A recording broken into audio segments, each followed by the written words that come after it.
I do a section called Myths and Truths. So I'm going to say some statements, and I'd just like you to tell me if you think it's a myth or it's a truth, and maybe why.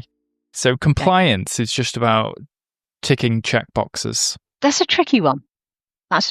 So compliance is about consistency. Compliance is about making sure that everybody's doing everything the same way, so that every product that comes out of that process, whether it's design, development or manufacture or testing, is the same and achieves the intended acceptance criteria, meets the acceptance criteria that's been set as part of the design. So are there checkboxes involved?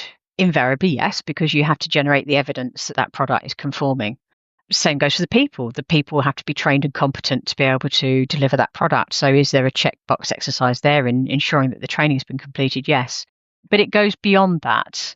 There's a tendency for quality control to be very checkboxy.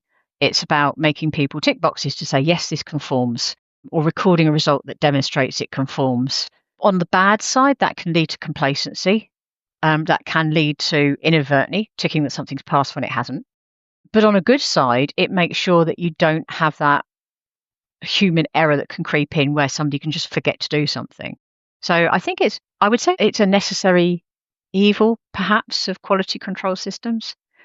But done correctly, it shouldn't hinder the process. Yeah. Okay. Yeah. Nicely handled. Nicely answered there. Okay. So what about quality systems should fit the people, not the other way around? Absolutely. Absolutely, 100%. Your quality management system should reflect the culture of the organization and the way the organization works. I have followed other medical device consultants into companies where a consultant has gone in literally with a USB stick with prepared procedures, etc. on, and they've just literally name changed the whole thing, swapped the company logo over, and it's there you go, can I have my money, please?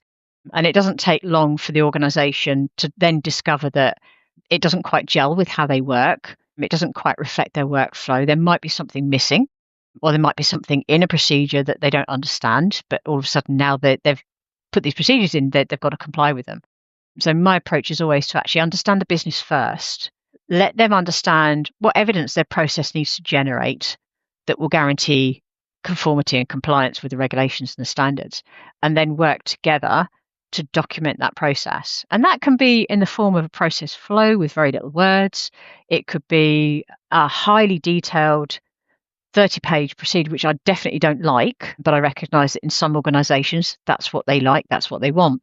I tend to try to suggest in that scenario, go for a higher level kind of description of the process and feed into it with the very detailed descriptive narrative as supporting documents, work instructions, or other procedures, rather than having a really super chunky procedure that people are going to struggle to necessarily read through and comprehend.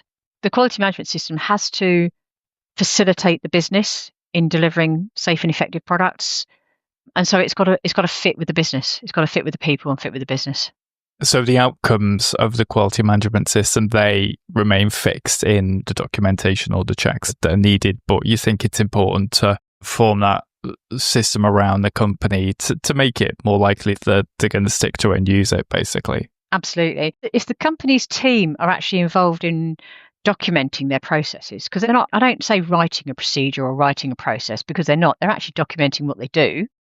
My job is then to make sure that what they're doing meets all the requirements of the standards and regulations, and to explain if there's a gap, to explain, not explain how to fill the gap, but to explain what evidence they need to the gap to produce. And then they work themselves on filling that gap. Okay, got it. All right, thank you. A couple more of these, slightly more based on your career. You can outgrow a role, even if you're good at it. Are you outgrowing the role, or are you outgrowing the company?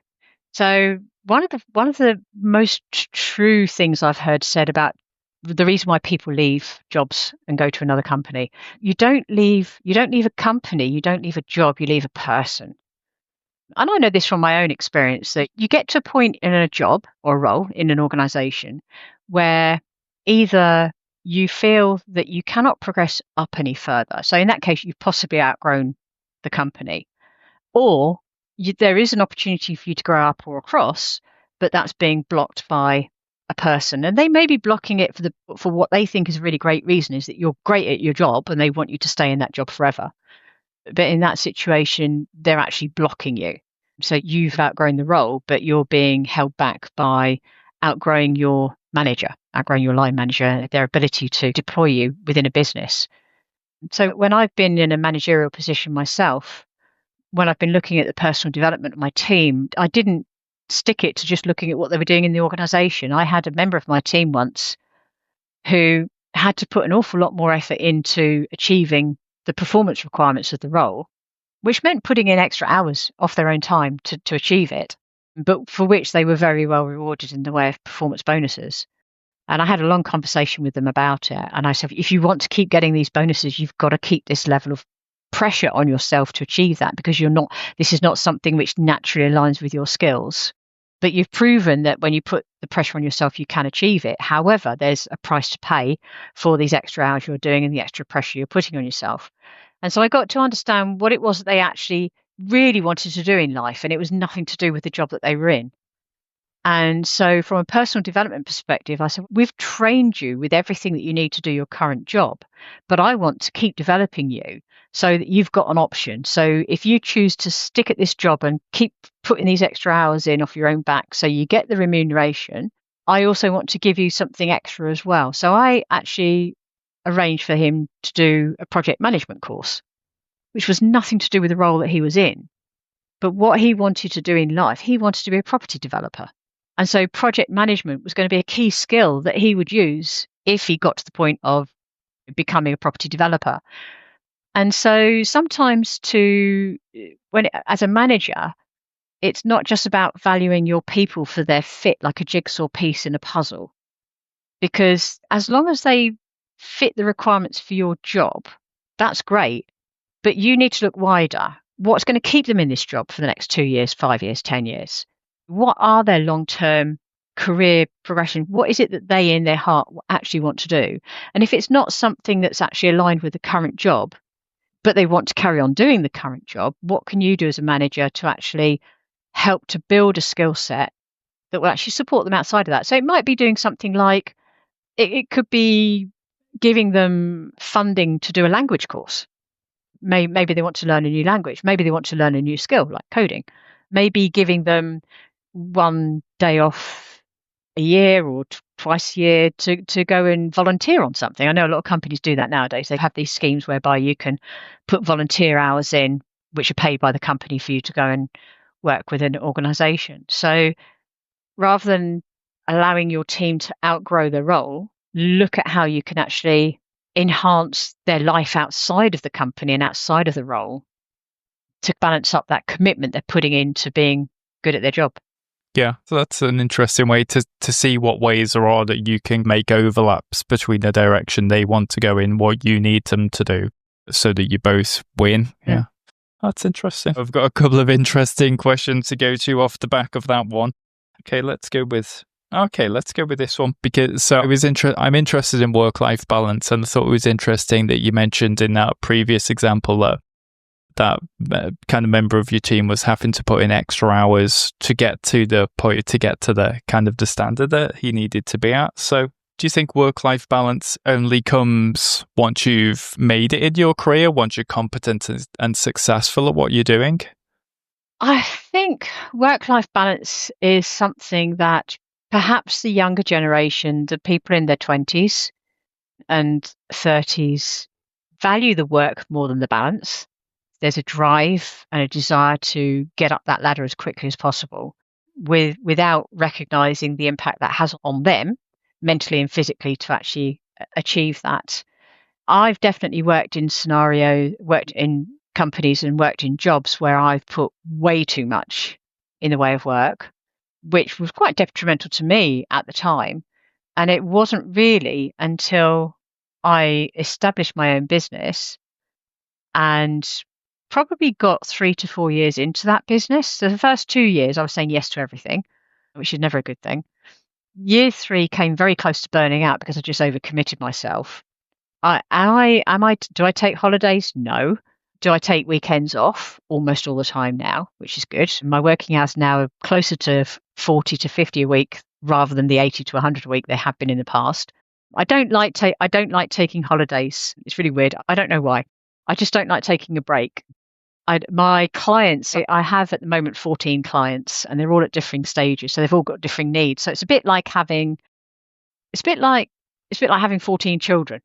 So all of my clients have different needs. Some of them might have an urgent need. Some of them won't ever have an urgent need, but I remain in touch with them. So I do try to schedule at least 2 or 3 times a year, schedule a week off, which I'll go and predominantly spend down the allotment. But getting that balance, sometimes getting the work-life balance is not about hard work versus slacking off. Sometimes, or hard work versus rest. So for me personally, it took a little while to figure out that actually I recuperate better when I'm as busy outside of work as I am inside work. So, for example, I love this bit. Somebody said to me, "Oh, what are your hobbies? What do you do outside of work?" Okay, so sit down. This is a long list. So I'm chair of the parish council. I'm vice chair of the recreation committee. I'm a trustee in 2 charitable trusts. I'm chair of the Norfolk and Norwich Bat Group. I'm a bat rescuer. I'm a park run event director and run director. I'm a scoutmaster. I have an allotment. I have 3 Cocker Spaniels, one of which is a flyball competitor, a cat, and a husband. I noticed that the husband comes at the bottom of that list of priorities. I imagine that's not on a priority basis. That's not on a priority basis. No, I am absolutely blessed with a husband who is pragmatic. He's from the Midlands, so he's very down to earth. He's very quick to call me out when I overstep the line on anything, but he's very pragmatic. So we do not live in each other's pockets. We very much have our own hobbies and things that we do in our own different areas, but we also have, at the very obviously core to marriage, we have a lot that we do together. But yeah, so for me, I have to have that balance. That for me is balance, being busy when I'm not working and busy when I am working. That's what gives me my balance. Now, for some people, it's the opposite of that. If they're going to put 100% in at work, they need to be doing 9 to 5, and then their evenings are theirs, and they socialise, or they do the 2-week, 3-week holiday in Bali, whatever it is that floats their boat. So my advice to people in their 20s and 30s is your career and your life is a long game. Yes, it's great to have those long-term ambitions, but you need to make sure that you maintain what for you is an appropriate balance as you go through those different stages. And there may be a stage where it is perfectly fine for you to put 100% into work and have those holidays. And other times it may be that you've got to put, I hate to say more than 100% because you can't put more than 100% in. There's times where you do have to put the extra hours in, the extra work in to maybe prove yourself in an acting role before you get promoted, things like that. So I think it's not a one thing that fits throughout your entire career. It will change. Your needs will change as you go through your career.